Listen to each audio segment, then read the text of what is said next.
Nessa aula a gente vai falar um pouco sobre a arquitetura de software e sobre os elementos de arquitetura da construção de software, beleza? Que é uma parte essencial no processo unificado de desenvolvimento, ok?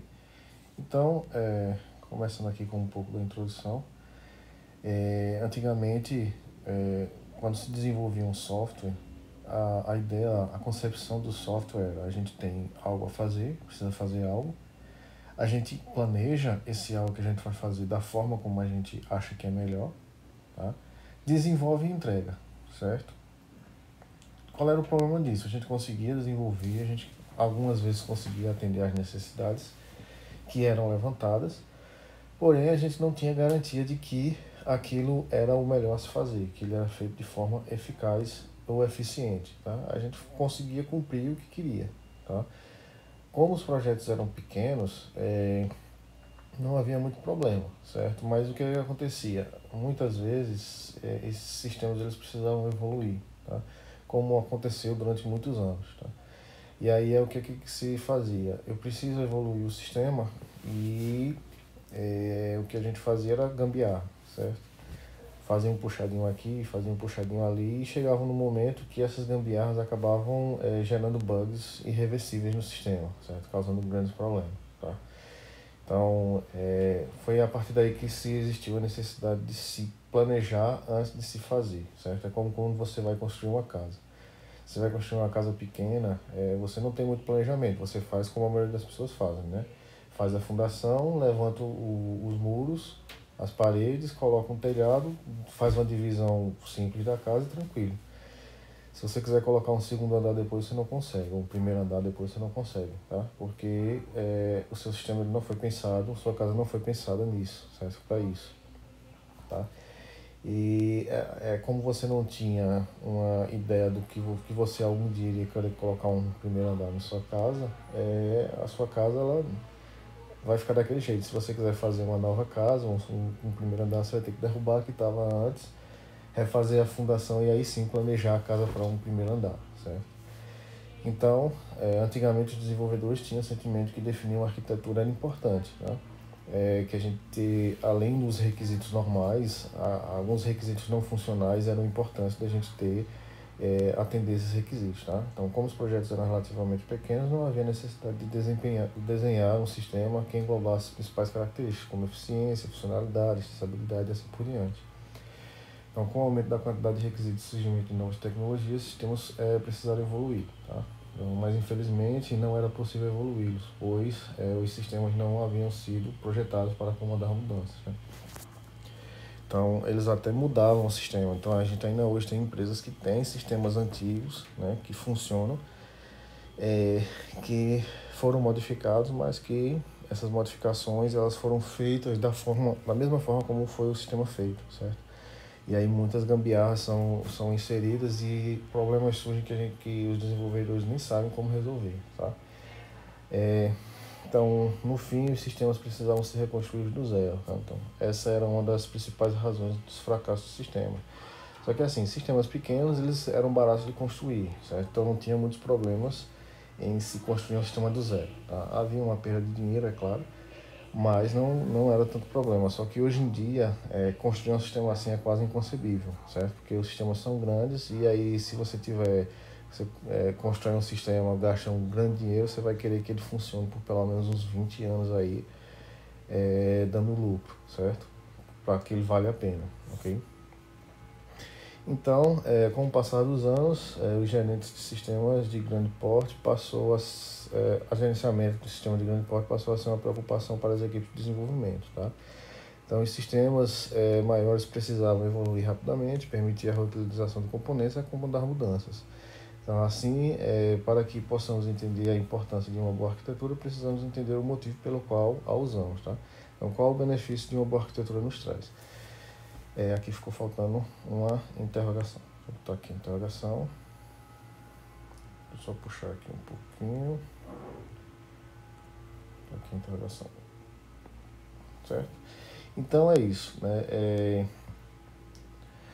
Se a gente for parar para pensar, né, numa boa arquitetura, o que é que ela nos traz? Primeiro, uma boa arquitetura, ela é cara de ser construída, certo? Não é barato se fazer um sistema, tá? Com uma boa arquitetura. É algo caro, é algo que é complicado, certo? Desenvolver, porque você precisa de muitos elementos, né, para construir uma boa arquitetura no sistema. Então, e demanda tempo, você tem que analisar tudo certinho, você tem que ter uma pessoa especializada, tá? Então é um pouco caro, mas no futuro traz muitas vantagens, porque isso precisa ser evoluído. E pense o seguinte, a ideia de uma boa arquitetura, ela não faz parte somente da indústria de software, não. Em qualquer indústria, hoje em dia já se planeja, as coisas já são planejadas com o propósito de evoluir. Então você tem, por exemplo, linhas de computadores, por exemplo, que elas duram muitos anos com a mesma linha, certo? Só que o que muda são os componentes. Então os componentes eles são feitos de forma separada, de tal forma que a gente possa evoluir aquela arquitetura, aquele modelo de computador durante muitos anos, tá? Então, no momento que ele não seja mais viável, a gente substitui. A maioria das empresas fazem isso. Mas, empresas de veículos, né? Desenvolvem carros. Até um tempo atrás a gente ainda tinha carros com a mesma estrutura de carros antigos, de carros de 20, 30 anos atrás, certo? Agora é que eles estão começando a mudar.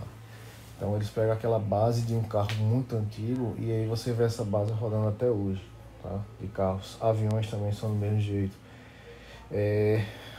Aqueles 737, né? Vamos falar, o Boeing 737. Ele é um avião dos projetos dos anos 70 que ainda hoje é evoluído, certo?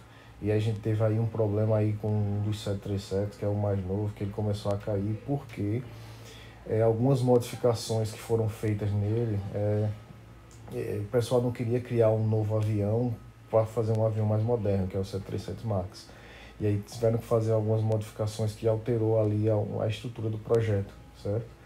E aí fazia com que o nariz do avião subisse. Então tinha um sistema que fazia com que o nariz do avião descesse.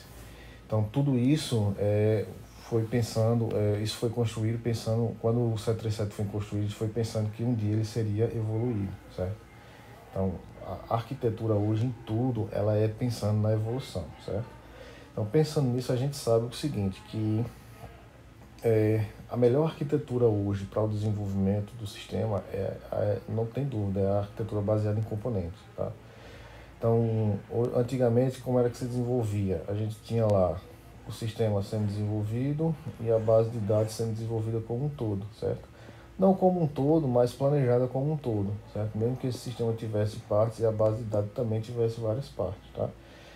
Então, com o tempo a gente precisou evoluir, só que a nossa base de dados ela era pequena e ela foi crescendo, tá? E aí a gente não tinha como modificar essa base de dados e construir uma outra. O que a gente podia fazer era modificar o sistema, certo? Então, o que é que se fazia? A gente criava vários módulos do sistema, vários subsistemas, cada um deles com vários módulos, certo? E aí esses subsistemas se comunicavam com a base de dados maior, tá? A gente ainda hoje tem muitas empresas que funcionam nesse esquema. Eles têm vários subsistemas que também se comunicam, mas eles utilizam essa comunicação através da base de dados, tá?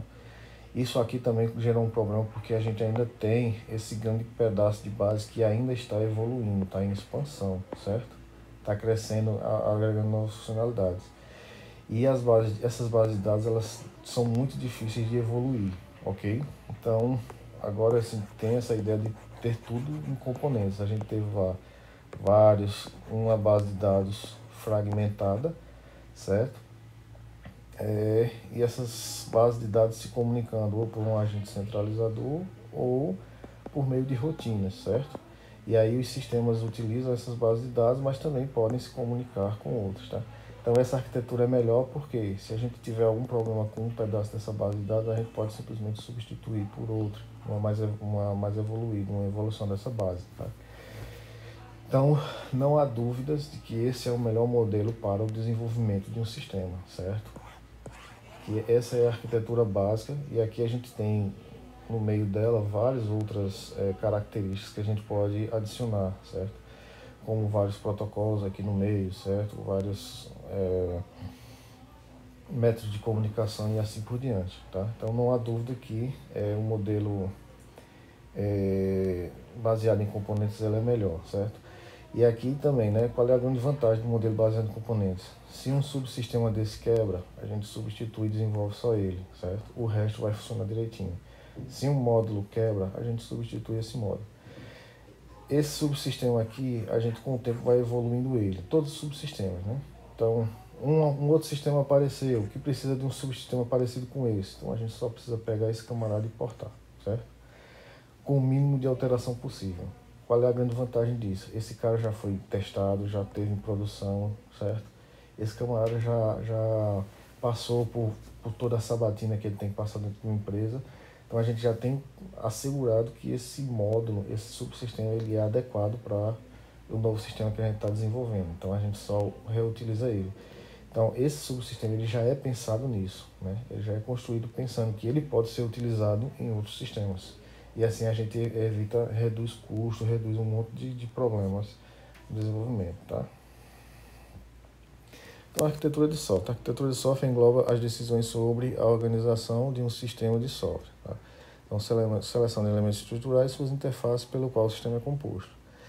Então, cada elemento possui comportamento entre si, então, seu próprio comportamento. Então, não só o componente ele tem o seu próprio comportamento, mas também como o subsistema. E eles são independentes, certo? Esse componente é independente desse, esse subsistema é independente desse.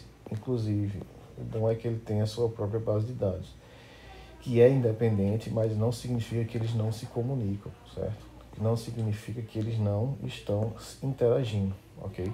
Então, são subsistemas, são componentes que são independentes, mas que se comunicam, tá? Então, elementos colaboram entre si, ok? Então, a composição desses elementos define o subsistema de forma progressiva, ok? Então, os componentes eles vão sendo definidos de forma progressiva, tá? Cada um vai oferecendo o serviço que ele tem que oferecer, certo? E a soma desses serviços nos traz o sistema como um todo, certo? Então, essa é a ideia de uma boa arquitetura, a gente ter lá subsistemas sendo oferecidos, serviços sendo oferecidos e a junção deles nos traz tudo que o sistema faz, certo? De tal forma que se a gente quiser só implantar modos no sistema ou no cliente, a gente possa só pegar esse módulo, jogar lá no sistema do cliente e está funcionando tranquilamente, tá? Então, a arquitetura não está relacionada apenas com a estrutura e ao comportamento, mas ao uso, à funcionalidade, ao desempenho. Então, quando a gente cria um sistema, a gente não está somente pensando nos requisitos, no que ele vai fazer. A gente também está pensando nos requisitos não funcionais, tá? Então, uma boa arquitetura constrói um sistema que ele tem bom desempenho, ele tem segurança, ele é resiliente, né? Ou seja, ele agrega mudanças fáceis. A gente pode não só reutilizar os componentes que a gente está desenvolvendo, como também pegar componentes de outros projetos e reutilizar no nosso. Então, ele é pensando nisso também. Veja que em tudo também no mundo as coisas são assim. Então, se você tem um computador, você quer trocar o processador, você troca, né? Nos notebooks atuais não tanto, mas nos computadores sim. Se você quiser trocar uma memória, você troca. Se um componente falhou ali, você pode trocar uma placa de vídeo, uma placa de som. Por quê? Ele é pensado dessa forma, certo? De a gente poder customizar ele da forma como a gente quer.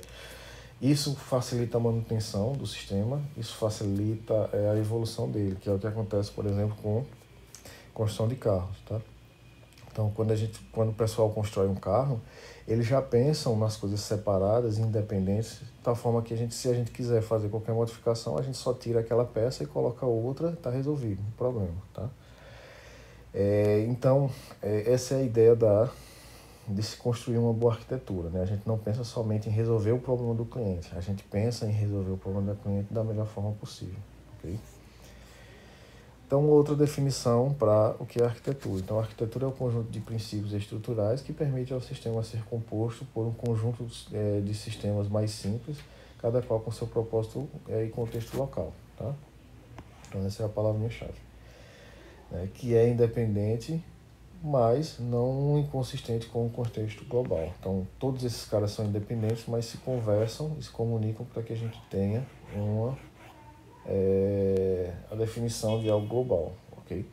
Então, em suma, a arquitetura descreve a estrutura de um sistema que comporta as funcionalidades pretendidas e o nível de serviço especificado. Então, além do mais, a arquitetura permite obter o controle intelectual sobre o projeto. Então, nos permite gerenciar sua complexidade e manter a integridade do sistema. Permite a reutilização em larga escala, né? Então, como o projeto evolui, seus componentes também evoluirão. Então, componentes de maior qualidade podem ser reutilizados em outros projetos, né? E não somente isso, mas de forma mais fácil, certo? E eficiente. Ok? Então, a ideia é essa, né? Quanto mais o componente é evoluído, melhor ele é para a reutilização e melhor ele é para o sistema como um todo, porque ele é mais eficiente. Né? Então, a arquitetura serve como base para o desenvolvimento nas fases subsequentes ao desenvolvimento. Tá? Então, criar uma arquitetura satisfatória, os níveis de ser especificados nem sempre é fácil. Primeiramente, qual é a arquitetura mais fácil? É aquela arquitetura que a gente não pensa em nada, como era feito antigamente. Por quê? A gente não tem trabalho de desenvolvê-la, a gente não está pensando em nada, a gente somente pega os requisitos, né, desenvolve, pensa como é que eles vão ser desenvolvidos os serviços e desenvolve, certo? Então, essa é a melhor forma que tem de se fazer.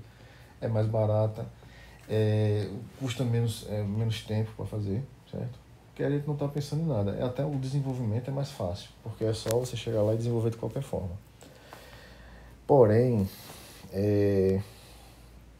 ele não permite evolução, ele não permite... Então, é um sistema que pouco tempo vai ficar obsoleto, tá?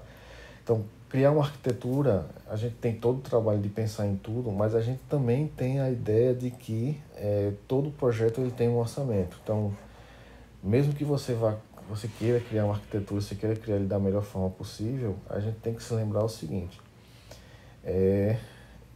eu posso ter a ideia do que eu quero fazer da melhor forma possível, mas mesmo assim não fazer. Por quê? Eu tenho um custo a fazer. Então, cada escolha que eu faço, eu agrego um custo ao sistema, certo? E aí eu preciso balancear com as minhas escolhas com não só o que é melhor para o sistema, mas também aquilo que o cliente quer e o orçamento, tá? Então, devemos levar em consideração não somente o desenvolvimento do software, mas também o ambiente onde o sistema executará, certo? E as escolhas do usuário. Então, o cliente solicita que o sistema seja desenvolvido com alta disponibilidade, porém não quer gastar na compra de servidores redundantes, tá?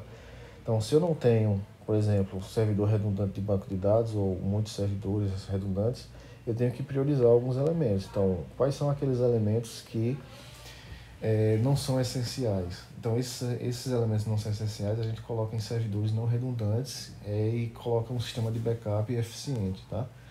Porque se esse sistema cair, ele não afeta o resto dos outros subsistemas, então tá tranquilo. Então, a gente conseguiu resolver o problema. Se a gente não puder comprar nenhum servidor redundante, mesmo para os subsistemas mais essenciais, aí não tem o que se fazer. É chegar para o cliente e dizer, ó, você quer milagre, infelizmente a gente vai fazer o máximo possível, mas sem servidor de redundante a gente não tem como garantir essa disponibilidade toda que você quer. E aí é algo que tem que ser acordado com o cliente, tá? Então, o sistema precisa enviar mensagens rápidas pela rede, mas a rede do cliente é todo Wi-Fi. Então, são coisas que a gente tem que pensar, certo? E aí entra uma palavrinha mágica, que são os trade-offs, tá? São as trocas que a gente faz, tá? São escolhas que a gente faz dentro da estrutura que nos dão alguns níveis de serviços e priorizam um em detrimento de outros, tá? Então, por exemplo, imagine que a gente tenha lá subsistemas, a gente tem um orçamento apertado e a gente tem subsistemas que vão ser utilizados por técnicos, tá? Com pessoas que que conhecem mais de sistema. Então, a gente não precisa estar se preocupando tanto com usabilidade nessa parte do sistema. Então, a gente vai desenvolver ele pensando em uma usabilidade menor, porque sabe que quem vão utilizar ele são pessoas de nível técnico maior, ok? Então, eu vou parar por aqui, né? Na próxima, o vídeo já está ficando longo. Na próxima aula a gente continua, certo? Com as visões da arquitetura de software. E a gente finaliza essa terceira aula, ok? Então é isso, até a próxima.